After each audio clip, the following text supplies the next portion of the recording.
My name is Jenny, and I'm a wife and mom raising 2 kids.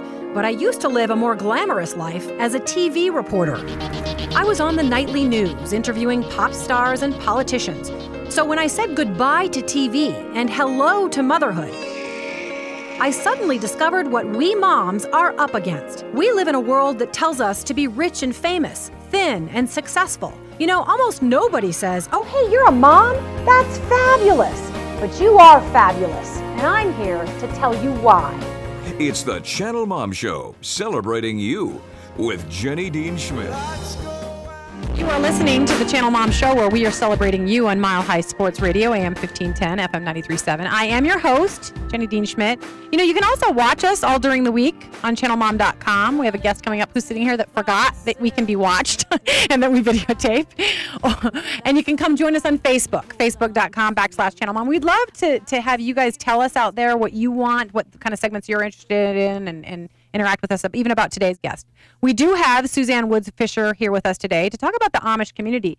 The Amish could teach us all a lesson in forgiveness. And I think you maybe have 2 stories, but you know some of the victims and their families of the Amish school shooting that occurred several years ago. And I think that unfolded on TV in a way that was surprising to a lot of people. And then you also know a woman who lives outside of an Amish community that has an amazing story. Why don't you tell us about both of those people and what you've learned from them? Well, the first story is actually, I think, something familiar to most everybody. It happened in October of 2006 when a deranged man had premeditated an attack on children in a schoolhouse in a little town in Pennsylvania. And he went in and he sent the boys out and he tied the little girls up and he shot them, and 5 survived and 5 didn't. I accidentally met a family that had 4 children in that schoolhouse that day. And I realized afterwards why it was 4 and why I didn't see that in the paper, because they had 2 sets of cousins. And the Amish, there's such big families, and these little schoolhouses, the Amish have their own schooling. They have a schoolhouse one-room schoolhouse, just the way we all of our great-grandparents grew up in rural America. Right. And in those schoolhouses, you know, only 25 kids or less, so you've got a lot of siblings and cousins. So anyway, as I met this family, I met the mom, the grandmother really, who's about my age, you know, 50, 52, and then I met her youngest daughter, who would have been an aunt to these 4 children. One of those 4 was a little boy, and he was sent out. One was a little girl who felt an angel sent her out. She doesn't know who it was, but that was her belief, that someone told her to get out now, and she was able to escape. One little girl was killed, and one little girl survived with a shoulder injury that she still to this day, here it's 2011, and she still has weekly physical therapy for. Oh. So it lingers. It's not over, and it continues. But the Amish, one thing I just sensed without any doubt is that was a moment in time, and they dealt with it, and they grieved, and deep grieving. I don't mean to minimize that, but they didn't dwell. Mm-hmm. They believe so strongly in the sovereignty of God. They believe in spiritual safety over physical safety. Oh, right. Oh, that's a huge concept. Doesn't mean they're careless at all. I mean, but they believe that is the goal, is being safe in God's arms. And they have no doubt that's where their little ones were. But at the end of that day, I mean, this is a story that rocked the world. Yes, they were extending forgiveness to this deranged man's family. They went to his home. They offered to help the wife. And I know for a fact, because I was there with the BART Fellowship, or BART Fire Station, was sort of central control for about a week there, and interviewed the firemen who were the first responders. And they, too, you know, anything that came into the firehouse, money, gifts, whatever, from compassionate people, the Amish set up a trust to help care for the deranged children's future. I mean, everything was split.